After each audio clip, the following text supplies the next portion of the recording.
Well, thank you very much. Today we're meeting with the pharmaceutical and biotechnology companies, the biggest in the world, most prestigious, the ones that get down to the bottom line very quickly, to discuss how the federal government can accelerate the development of vaccines and therapeutic treatments for the coronavirus. We want to welcome Dr. Deborah Birx. And Dr. Birx has been to the White House a lot over her career, and she's now going to be here working with Mike Pence and everybody full-time, and we appreciate it. We appreciate it very much, Dr. Birx, and a real expert in her field. And if you'd like, you could ask her a couple of questions when we're finished. We're working very hard to expedite the longer process of developing a vaccine. We're also moving with maximum speed to develop therapies so that we can help people recover as quickly as possible. We have a lot of recovery going on. We want to see if we can advance that. It's likely that therapies will be available before a vaccine is actually ready, and we'll seek to bring all effective treatments to market as soon as possible. Some very good work has been done on the vaccine, however, and they have some good progress, and you'll be able to ask a couple of questions of the folks here. We're also working with Congress to ensure that America has what it needs to respond to this challenge. It's a great challenge, but everybody's responding very well. Since the start of the outbreak, my administration has taken the most aggressive action in history to protect our citizens, including closing our borders very early, a lot earlier than people wanted us to do, and that turned out to be a good decision. I ordered sweeping travel restrictions, increased travel advisory levels, established screening measures, and imposed historic quarantines. We have quarantines all over the country, a lot of it. The coronavirus shows the importance of bringing manufacturing back to America so that we are producing at home the medicines and equipment and everything else that we need to protect the public's health. And I've been talking about this for a long time. That process has already started. It started long before we ever knew about this. We want to make certain things at home. We want to be doing our manufacturing at home. It's not only done in China, it's done in many other places, including Ireland, and a lot of places make our different drugs and things that we need so badly, and it's not good to be dealing with one or two or three countries, and we do very little at home, and we're going to start doing it at home, and we've been talking about that for a long time. And a lot of the drug companies, because of what we've done in terms of incentives and taxes, they're heading back here anyway. The coronavirus shows the importance of bringing all of that manufacturing back to America, and we will have that started. It's already started, frankly. It started about a year ago. The White House Coronavirus Task Force, led by Vice President Mike Pence, has been meeting daily and coordinating closely with the state and local governments. Mike had a call today with 53 governors, and I heard it was a very good call, and everybody's very well coordinated. And the governors and the states, all of them, I can't think of an exception. They've been really working closely with us. It's been a very good relationship. We will confront this challenge together, and we will continue to do exactly what we're doing, and we're going to be very successful. A lot of things are happening, a lot of very exciting things are happening, and they're happening very rapidly. So with that, I'd like to introduce Mike, and you can say a little bit as to your calls and some of the things that have happened today. Well, thank you, Mr. President. And the White House Corona Task Force will be meeting again this afternoon. But as you mentioned earlier today, at your direction, we hosted a video and telephone conference call with 53 governors. As the President said many times, we're all in this together. And today's meeting is a reflection of the fact that this President understands that industry is a part of the one team in America that's going to address the coronavirus in this country. And I'm grateful for these leaders of the nation's top pharmaceutical companies to come in to speak to us about the development of vaccines, but also the development of therapeutic medications that can be available in the short term. And we're grateful for your participation. The President will also be traveling tomorrow to the National Institute of Health, CDC, before the week is out. And we will be meeting with leaders of the airline industry. We'll be meeting with leaders of the cruise line industry. And we welcome the partnership with industry in this country as we work out the President's top priority, which is the health and safety and well-being of the American people. And let me also, Mr. President, extend my welcome to Dr. Deborah Burks, one of the leading experts in infectious diseases in the world. She has served in the uniform of the United States. She has served in multiple administrations, and she's going to be our right arm here as we implement your vision for putting the health and safety and well-being of the American people first. With that, Mr. President, I know Secretary Azar has a few thoughts, and look forward to the meeting. And Alex, maybe you can give a little update, and then we'll go around the room and people can introduce themselves, if that's okay. Absolutely. Go ahead, please. Thank you, Mr. President, Mr. Vice President. We continue to see cases here in the United States. As you know, we tragically have experienced several more deaths reported today, and our condolences go out to their families, of course. That's why the President's leading this whole of government response at the direction of the Vice President. We're here working with the pharmaceutical company leaders on three key issues.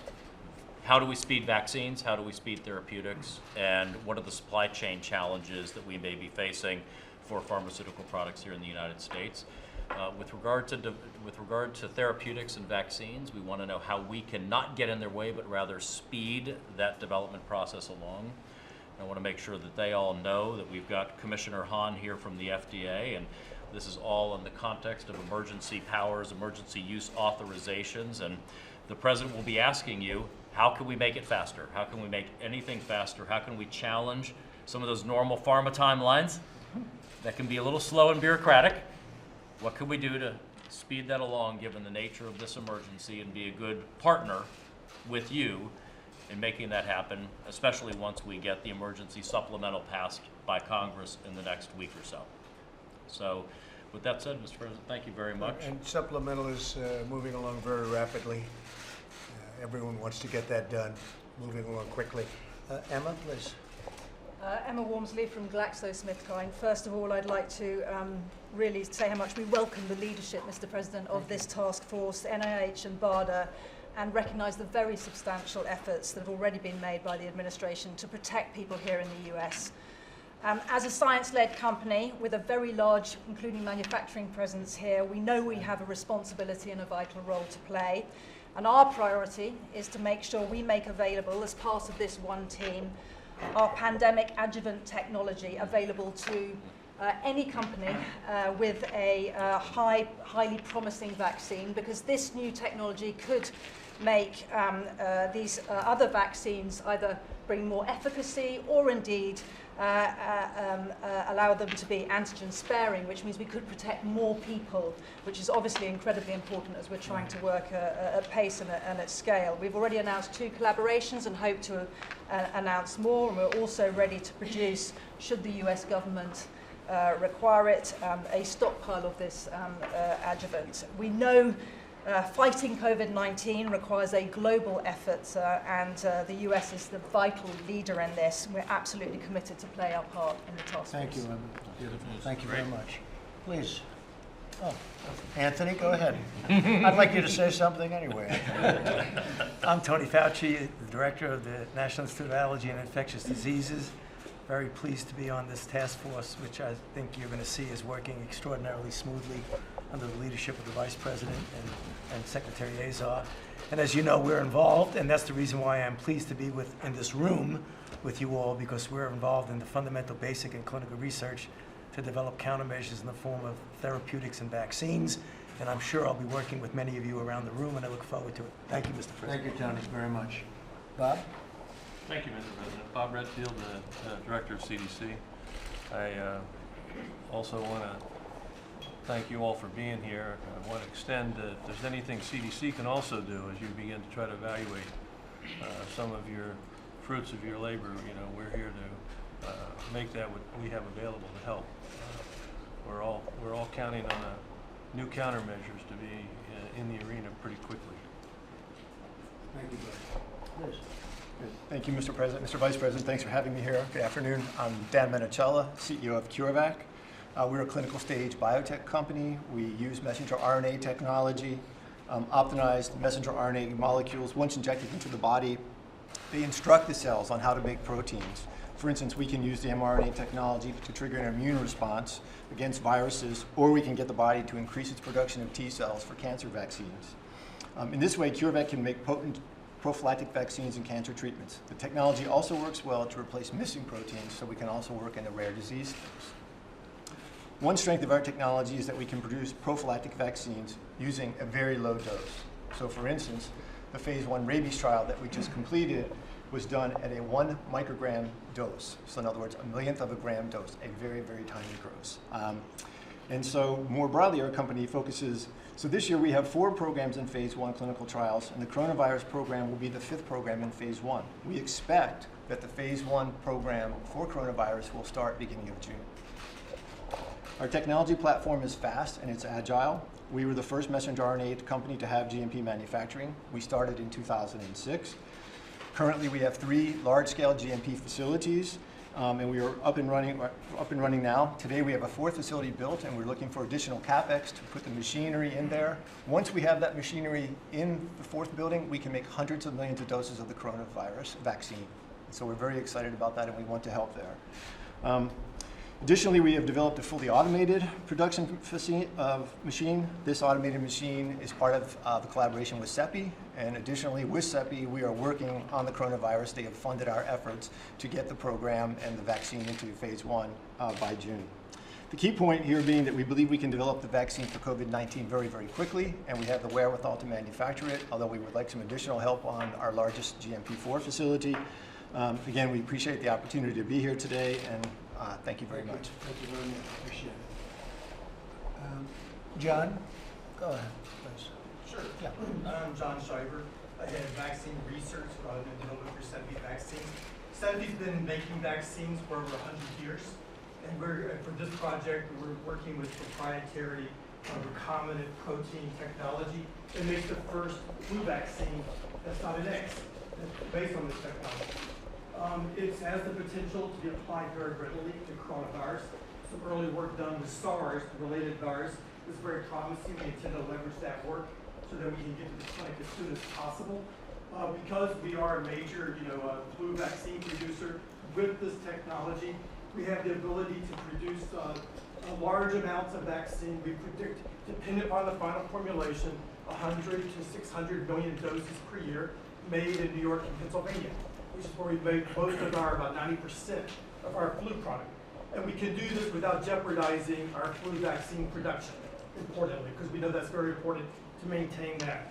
So, Mr. President, we're willing to do whatever it takes to work with you and this administration, the collaboration we've had with NIH and with BARDA, who's co-sponsoring our research, to make sure that we do what we can to help with this problem.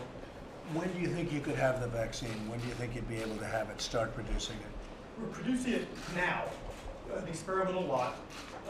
Proteins take somewhat longer than some of the other technologies that are exploratory, but it's a technology that works. We think we can be ready for the clinic in a year, and depending upon the nature of how the epidemic goes or doesn't go, we would, and with the help of the agencies of this country, perhaps as few as several years. Difficult to predict, Mr. President, knowing that a vaccine has to be both safe and efficacious because it's given to healthy people. Right, okay. Thank you very much. Lenny? Thanks, Mr. President, for having us. I'm Len Schleifer, the founder and CEO of Regeneron, a company that I built with George Nicopolis over the last 30 years. And we are a monoclonal antibody primarily centered company. We are no strangers to collaborating with the administration. We work with Secretary Azar's group, BARDA, and we came up with a cure for Ebola. And we're very proud of that. Dr. Fauci's group was really instrumental in testing that under unbelievable conditions in the Congo.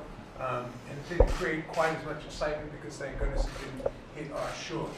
But we can use the exact same technology we already have. We have 1,000 antibodies that are already sitting in dishes. We're screening them, we're selecting them.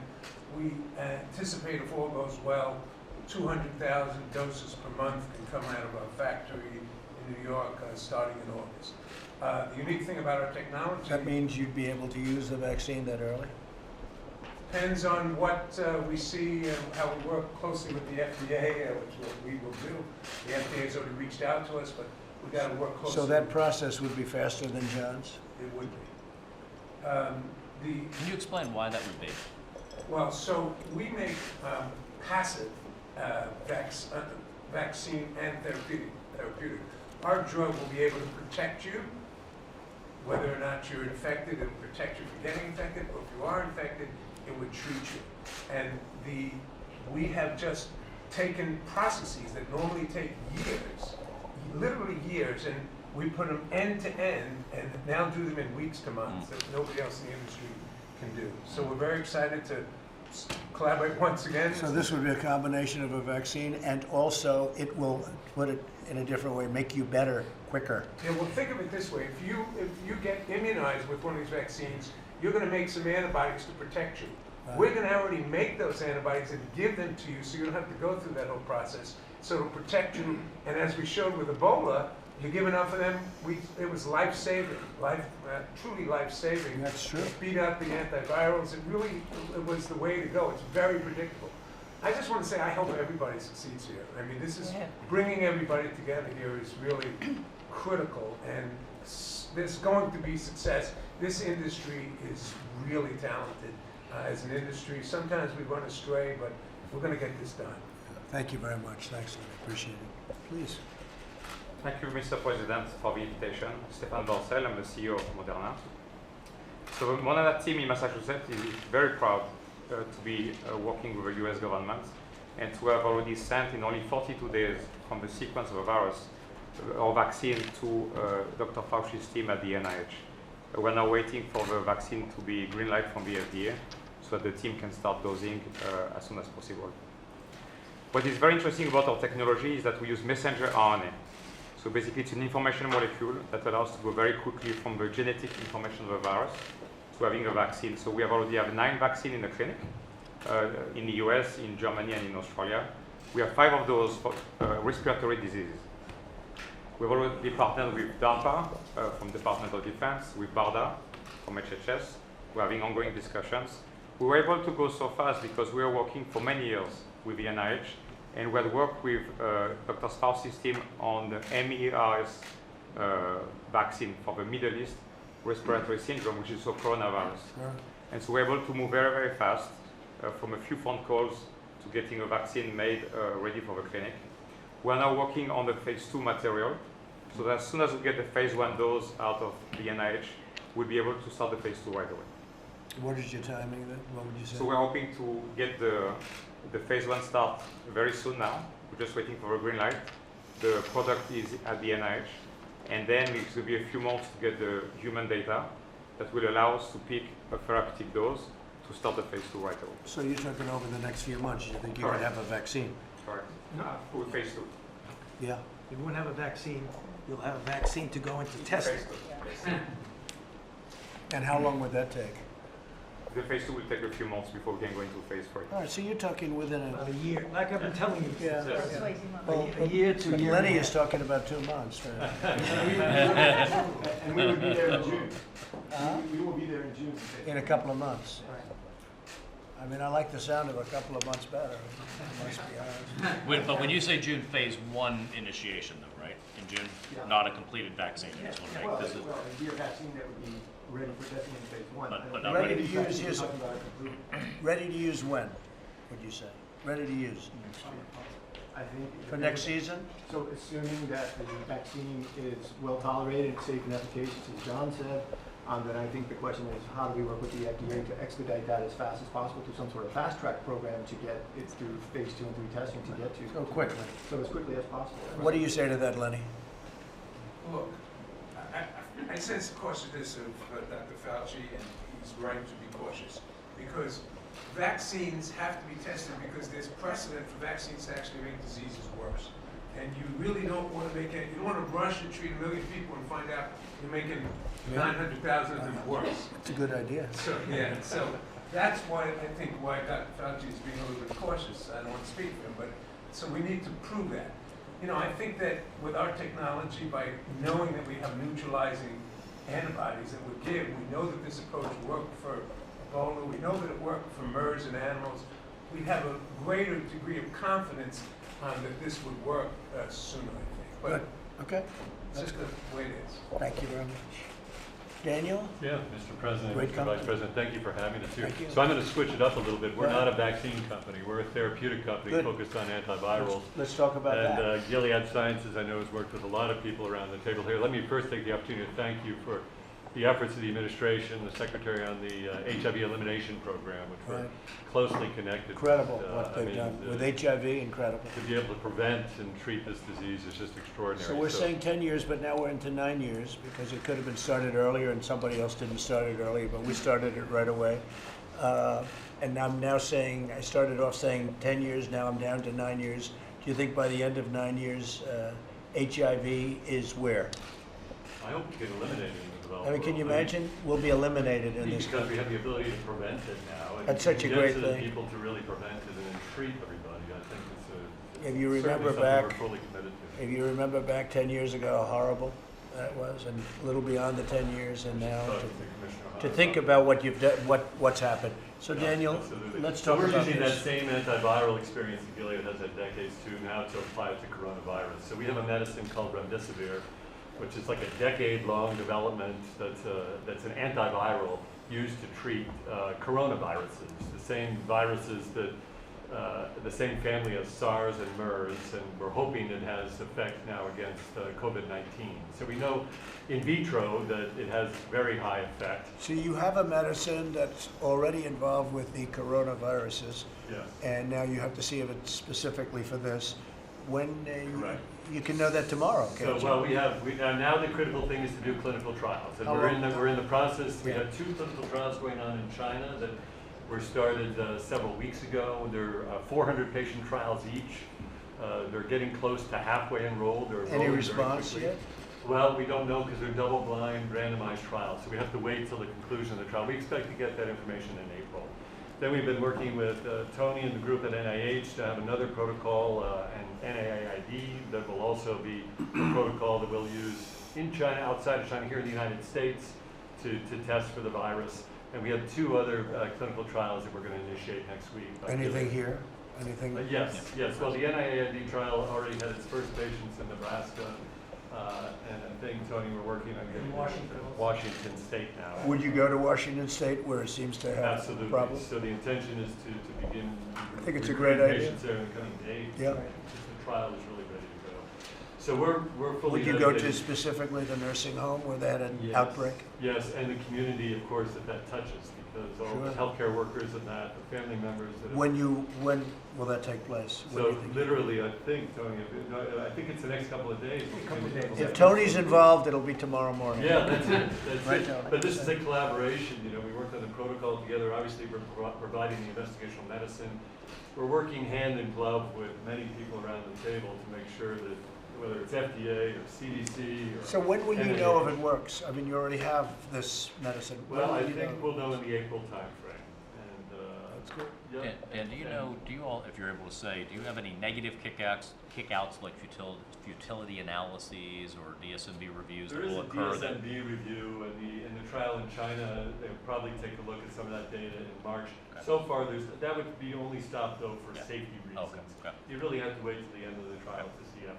So we're moving as fast as we can. I think everybody around the table is moving as fast as we can. And on top of that, of course, we have to anticipate success. So we're significantly investing in the manufacturing facility and capacity. We've been working closely with the administration to make You've sure. already we built keep the up the facility production. to We have manufacture. We have facilities that we're repurposing for the coronavirus. This would be from other tremendous medicines. news if that works. Yeah, This it would would be, be because terrific. you're there. I Right. mean, you're there. You have the plant, you have everything ready. We have a trial in severe patients and in more moderate patients. We're trying to understand, as we all are with the epidemiology of this disease, where and when is the best place to treat. That's very So exciting. Get it it's done, exciting. Daniel. We're on it. Don't disappoint us, Daniel. You understand that? Great company, really great company. Thanks for Thank your you. support. Doctor, perhaps you'd like to say a few words? Yeah, thank you, Please. Mr. President, Mr. Vice President. It's really an honor to be here with you. I'm really interested in hearing the efforts that are ongoing. You know that we're working with you very closely now with many of you, and it's been a great relationship. But we're very interested, this is the message I want to send, we're very interested in facilitating the development of therapeutics, diagnostics, vaccines for the benefit of the American people. And we, of course, want them to be safe and efficacious, but really look forward to working with you on this. Thank you. Thank you. You're going to do a fantastic job. Thank you, Doug. Please. Mr. President, Mr. Vice President, I'm Chief Scientist for Pfizer. Yeah. We are very pleased to be here, and for us it's been always important when there are major public health threats to come together across the industry with biotechs and federal agencies. So we were highly appreciative of the initiative that you've taken in this powerful way to have all of us around this table. Pfizer, as you know, is a proud American company. Great. We have 170 years of experience, originally founded in Brooklyn and headquartered in New York, and we have brought many vaccines, therapeutics of small or large types for patients suffering from many different diseases, including infectious diseases. Now, specifically for the COVID-19, the coronavirus, we have identified compounds, medicines that we have that we think, due to their activity against very related viruses, have good high probability to be active against COVID-19. And in March, we are confirming that assumption with laboratories that have access to do this hazardous work of using the live virus to confirm activity. That would allow us to work closely with Dr. Hahn here at FDA and identify the fastest path to bring it to patients. That should happen, if things go well, this year. And as soon as possible, I can hear your encouragement to all of us. I wanted also to say that Pfizer has 30 R&D and manufacturing sites in the US, more than 30,000 Americans involved in making or discovering medicines, and we're willing to share our experience, our capabilities as a team here to make sure that the public in America gets the best solutions. So do you expect to be dealing with each other a little bit, your competitors, but in this case it's different?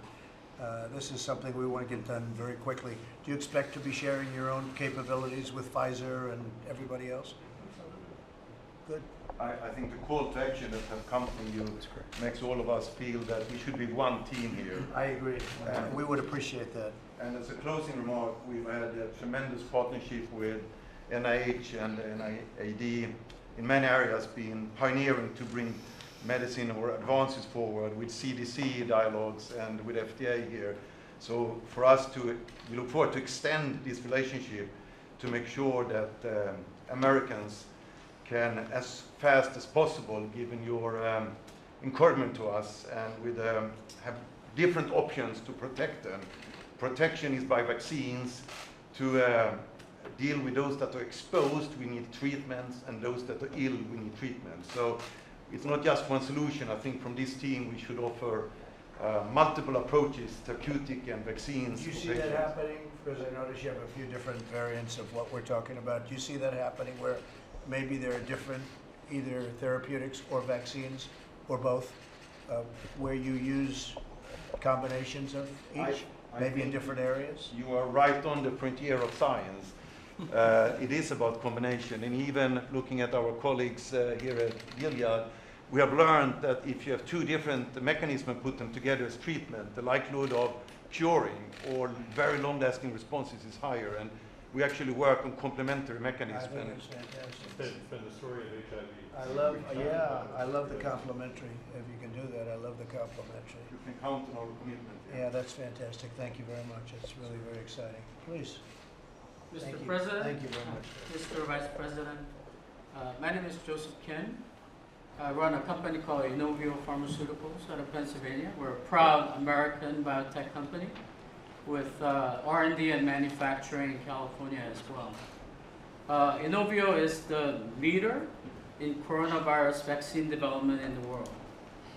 We have a phase 2 product for related MERS coronavirus vaccine in phase 2 stage. When the new outbreak occurred, we applied our very innovative 21st century platform called DNA Medicines platform to COVID-19. By getting just the DNA sequence of the virus, we're able to fully construct our vaccine within 3 hours. And we've been working on preclinical and preparation work with the help of the FDA and Acceleration and really working very well together. Our plan is to start the US-based clinical trials for COVID-19 vaccine in April of this year, followed by shortly thereafter a trial in China. In South Korea, there are a lot more infections in those areas. We can give you an area too. No, we can. I mean, you take a look at Seattle again, we can give you an area. So, Absolutely. if you don't mind. We've been collaborating with U.S. agencies like DARPA, NIH. We collaborated with Dr. Birx in HIV vaccines and many, many years ago. With existing resources and capacity, by end of this year, Inovio could deliver about 1 million doses. But to scale by end of this year, but to scale beyond that, we need your help, Mr. President. We need to work with you and your agencies, BARDA and others, to help us scale our vaccine, to manufacture in America, to protect American public, also to lead the world in vaccine development from America. Thank you very much. Thank you very much. You'll have our help. Thank you. Please, Doug. Mr. President, Mr. Vice President, I'm Paul Stoffels. I'm Vice Chairman and Chief Scientific Officer for Johnson & Johnson.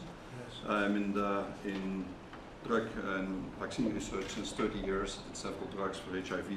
At the moment working with a vaccine platform which has been deployed or is being deployed in HIV. We did in the times of Zika as well as now in Ebola. We are working with Tony on a phase 2 and a phase 3 study with the HIV with the same platform. With BARDA we have extensively collaborated on an Ebola vaccine. At the moment we are vaccinating 1,000 people a day in Rwanda and in DRC, showing the safety of and the same vaccine platform we are now deploying for Corona. Since the availability of the information on the virus mid-January, we have been working day and night on getting to a vaccine. The first versions of that are being tested in animals at the moment with positive results. And in parallel, the company has decided to start upscaling now. Time to result will depend on GMP manufacturing, safety, preclinical safety. Have to work closely together with the FDA on that. Before the year end, hopefully in November, we have the first clinical data starting, and early next year, the results of that. And at the same time, we're looking for a significant quantity of vaccines being ready produced in that time frame. But you can't do anything else than at the moment starting parallel the biological clinical work and parallel doing the upscaling, and let's see where we end as fast as possible. So do you have different concepts and methods then? You know, Pfizer and Johnson & Johnson, all great companies.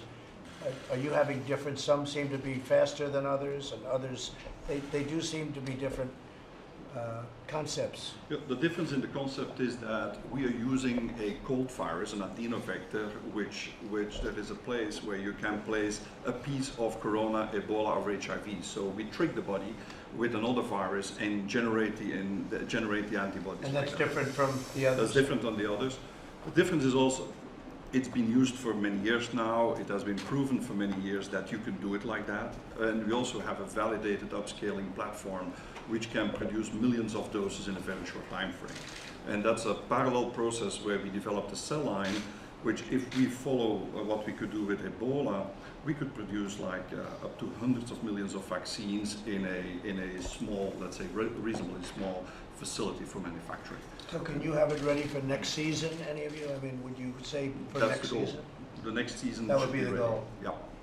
But Because like many people It said, seems to be very seasonal, right? we have to be very careful here. If you vaccinate several hundred million, You got to make sure it works. works and safe. Doesn't hurt. Yeah, doesn't Right. hurt, and that's. I agree. I agree. Thank you very much. Thank you. Great company. Thank you. Would you like to say something? Oh, just Ann Shookett from the CDC, and really appreciate the chance to hear everyone. Good. Thank you. Please. Mr. President, Mr. Vice President, thank you for saving the most exciting company for the last. So we're Novavax. We're down the street in Maryland. We're a vaccine company. We make recombinant nanoparticles. We make respiratory vaccines. We have 2 in phase 3 trials. We have an RSV vaccine where we vaccinated 4,600 pregnant women to protect infants from RSV disease in the youngest kids. We have an flu vaccine. We all know we need a better flu vaccine, and we have one in phase 3 trials. We're going to unblind in 4 weeks. Exciting time for the company. But we actually are a company that's focused on emerging infectious diseases. We've made 2 coronavirus vaccines. We made one for SARS. We made one for MERS. We tested MERS and all the way through animal challenge trials and showed 100% protection. We have an Ebola vaccine that with the NIH showed in 4 different non-human primate studies that we had 100% protection at extremely low doses. And we've made a pandemic flu vaccine for H7N9 and others. And we've twice now taken from the gene sequence to the first in human studies done in the 90 days and published it in the New England Journal. And we're once again doing the same thing since the gene sequence was identified, I think published on January 10th. We've taken our same recombinant nanoparticle platform and have been in animal studies for a couple of weeks. We expect data this week from one of them. On corona? And on this, I'm sorry, on corona, yes. And we're going into non-human primates this week with the coronavirus vaccine candidate. So what do you think in terms of timing? What do you think? Timing is what you hear around the table is we can get into humans in the May-June timetable and in a phase 1 study and with also, but we'll have primate data. So those are unheard of speeds, I think, right? Pretty much. We'll make it very easy for you, but those are, and we have to be very safe, but those are unheard of speeds. Go ahead, please.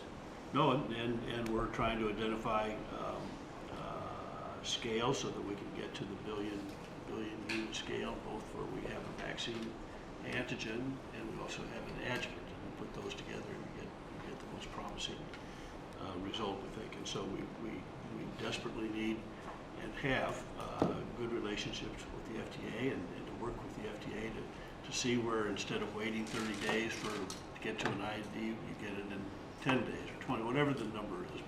But there are a lot of things that we can do with the FDA, and frankly, we need money. We're a biotech company. I'm not one of the larger pharma companies, and so we need money to get scale. But you work with the other companies also. And we have worked with the other companies, and on this particular instance, we have not yet, but Okay. can. So. Dr. Stephen Hahn, by the way, is the new head of the FDA, for those of you that don't know, and he's one of the most respected people in the country, and this is the man we wanted, and this is the man we got. You didn't know you were going to be hit with this your first month, right? No, sir. Been here for a couple of months, and this was pretty big. Deborah, would you like to say something? Well, thank you.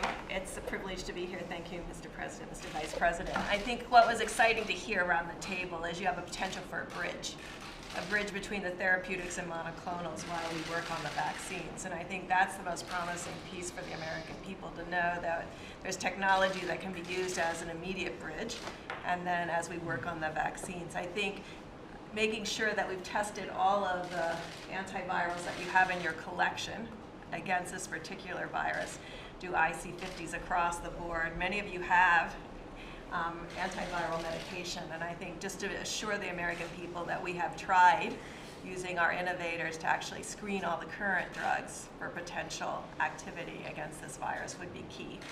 But I think this is very promising with this linkage that you put together in this room between monoclonal antibodies, therapeutics, and vaccines. It's very encouraging. It is very exciting, and the speed is very exciting, too. Anybody else have anything to say? Anybody? I want to add something on the screening. So we set up already an industry consortium where everyone is now able to submit, biotech or pharmaceuticals, to submit to a screening which is set up for everybody, supported by BARDA and supported by Europe. Yeah. You move rapidly. Media, would you like to ask any questions of any of the geniuses around the table? What economic stimulus measures are you considering to boost the economy as a result of the virus? Well, I guess the market's up today. Our country is very strong economically, as you know.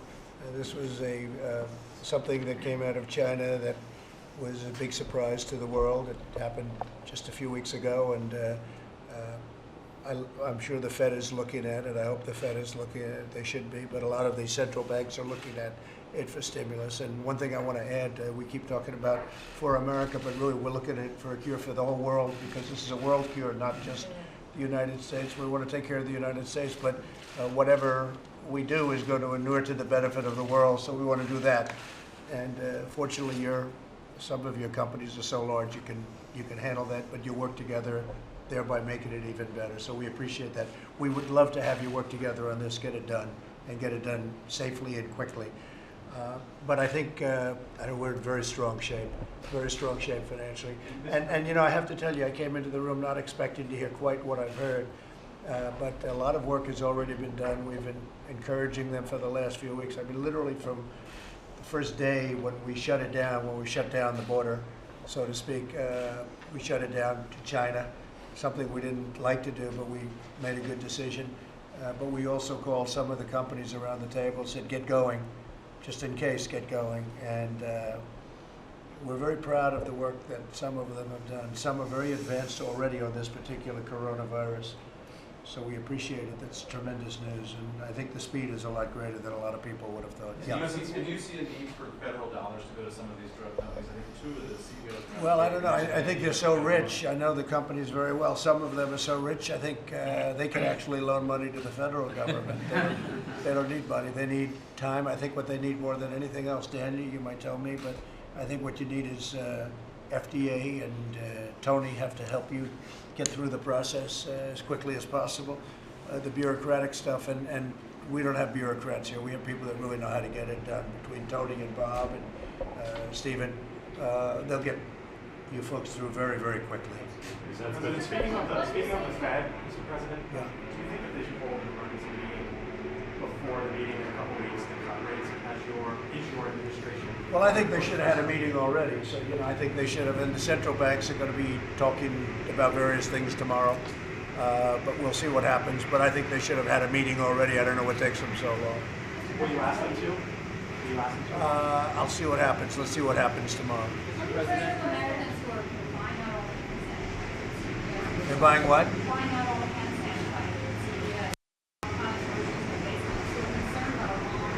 Alex, what would you say? Listen, as the president has said and we've said from the outset, we're going to see more cases here in the United States, and we need to be prepared. We prepare for the worst case, we hope for the best case. Part of preparing is normal preparedness activities by individuals. Go to cdc.gov to get information about just sound preparedness at home like you would have for a hurricane or for the flu season. That's the same type of activity now. So having some food, having some hand sanitizer, but frankly, soap and water, a good soap and water hand washing for an appropriate amount of time, if you look at cdc.gov for guidance, is as effective as that kind of sanitizer. But people should not be panicked. They shouldn't be. I know they may feel that. They may feel a sense of unease. They feel the uncertainty. We're trying to reveal all information we have. But there are steps people can take like that, just good everyday preparedness. Nothing different today than I would have advised 6 months ago to people. Mr. President, are you considering tightening any of the travel regulations that you set in motion? Yes, we are to certain countries where they have more of a breakout. We are. You know what those countries are, I don't have to say, but we are doing that. And we've already done it, as you know, with 3 countries in addition to China. So we will be doing that. Mr. President, you said the subject, I know, is near. What's the price tag up to? And are you also considering a national emergency declaration that would allow states and local governments to cap FEMA aid? I don't think you'll need that because I really think we're in extremely good shape. We're prepared for anything, and we could always do that at a later date if we need it, but I don't think we need that at this stage. You know, interestingly, we were discussing, and a question I get asked a lot by people is, on average, you lose from 26,000 to 70,000 or so, and even in some cases more from the flu. We have deaths of that per year. Worldwide, it's hundreds of thousands of deaths from the common flu. And they ask, what's the difference and how does this differ? And I guess there are things that are similar and things that are different. Every one of them is different. It might not be a bad question to ask because I get that all the time. So far we have 6 here. You have in other countries China obviously got hit the hardest. I noticed that South Korea is hit very hard. Italy is being hit very hard. But I would like to maybe know, because I am oftentimes asked, average, I suspect, Tony, I think you said from around 26, 27,000 to up to 60 or 70,000 deaths per year. That's a lot of deaths. And here we're talking about a much smaller range. Now, hopefully it stays at a much smaller range. And again, we're prepared for anything. Could I ask you, or any of you, if you'd like to answer that question, what would the public think when you have so many? And that's taken routinely. And I was shocked to hear this. 3-4 weeks ago, I said, well, how many people die a year from the flu? And in this country, I think last year was 36 or 37,000 people. And I'm saying, wow, nobody knew that information. Worldwide, you just multiply it out times the world, right? So what is the difference, Daniel? Well, I think there are people around the table that probably are more medically qualified, but I mean, clearly what we represent around the table is the ability to prevent, an endemic of sorts, and the ability to treat. And those two things going together, I think, are really, really important as the Eric's presented. So we may have to up our research on the flu. Well, yeah, right. And we the common have flu. treatments for the flu, and we have vaccinations for the flu, and we need to continue to improve upon Good. those. Doctor? Yeah, we actually taken on the challenge that you just mentioned. So we are investing in what could be new technology to completely change the outcome of flu. And you need to think about how you can move fast from the first cases to have the right type of vaccine, and how you can be able to manufacture it very fast. Because I think you are right on to point that the numbers in flu are so large, and we haven't come to that level yet. But I think it's also the fear that there is no experience yet with this virus, and we don't have the feeling of going to CVS and get the flu vaccine or use some of the early developed drugs. But I think you summarized it very well. These are challenges we should take on year by year in advance and protect lives. Including Tony, we have to step up our work on the flu, because when you lose that many people, Yeah. that's something. Mr. President, what we're doing is that we have a major effort to develop what we call a universal flu vaccine. Right. Namely, a vaccine that you can give that will cover all the different strains, so you don't have to keep worrying about it mutating from year to year. That's fantastic. Yeah, so that's a major effort that we're having. Because I notice every year they say a different vaccine, they have a little different, and then, I hear numbers that are not great, 60%, 70% coverage, success. And yet I hear numbers that are better than that with respect to corona. You think you could really knock it out. And that's because you know specifically what it is, I suspect. So that's impressive. What do you think, Lenny? I think one thing we can be sure of, we're going to be surprised about what happens over the next couple of months. We've got to be prepared, as you're trying to do, for every surprise that'll come at us. Because remember, maybe 100 million people, I was just checking, get vaccinated for the flu, even if there's 60% protection. We have nobody in this country vaccinated for coronavirus right now. So that, if it goes to the But the same vaccine could not work. You take a solid flu vaccine, you don't think that would have an impact or much of an impact on corona? No. Probably none. Probably not. No. So that's why you have a difference when you have a population that is totally naked to this virus. Yeah. That's why a vaccine approach, getting out as quickly as we can, of course, is paramount. And the other thing is we have a group of people around this table, myself included, who are in an industry where optimism is an essential part of the toolkit. But realism is that 95% of what we all work on doesn't go too far. So that's why it's so important to have so many different approaches. You can't. But it seems to me, just based on what you said and also what the other folks said, from great companies I know very well, from just seeing what they do, and I find it very interesting. I have for a long time. It would seem to me that you already know pretty much where you're going and where you're headed and what the answer is going to be. It would seem that, Steve. Doesn't it seem? You seem to know what the answer is to this. You have to get it done. Or is that too optimistic a statement? I think some of the new technologies that have come, we heard today a little bit about mRNA and DNA, where you use completely new tools and technologies. They give us an opportunity to move fast, and that's why some of the companies that have been working on other diseases can quickly change priorities and meet huge public health threat. But I think we should take on as a team to do something with seasonal flu. And actually, I think, Robert Redfield, that has been one of your key priorities, and we've certainly picked up on that. By the way, that would be a great thing if you could do that, just aside from this meeting. If you could do that, that would be a great thing. Does anybody else have anything to say, please? Well, I want to just thank you all very much for being here, and it's a very optimistic meeting. I didn't realize you were that far advanced, and you'll get together if you have to. You'll deal with Tony and Bob, and you'll deal with Stephen, and get it done. We need it. We want it fast. Okay? Mr. President, that this will take longer probably than you would like. I don't know what the time will be. I don't think they know what the time will be. I've heard very quick numbers, a matter of months, and I've heard pretty much a year would be an outside number. So I think that's not a bad range. But if you're talking about 3 to 4 months in a couple of cases and a year in other cases, wouldn't you say, Doctor? Would that be about right? Is it realistic to think, really, that a vaccine could be ready in Well, you have the greatest companies in the world sitting around the table. I mean, Johnson & Johnson and Pfizer and all of the companies, Gilead.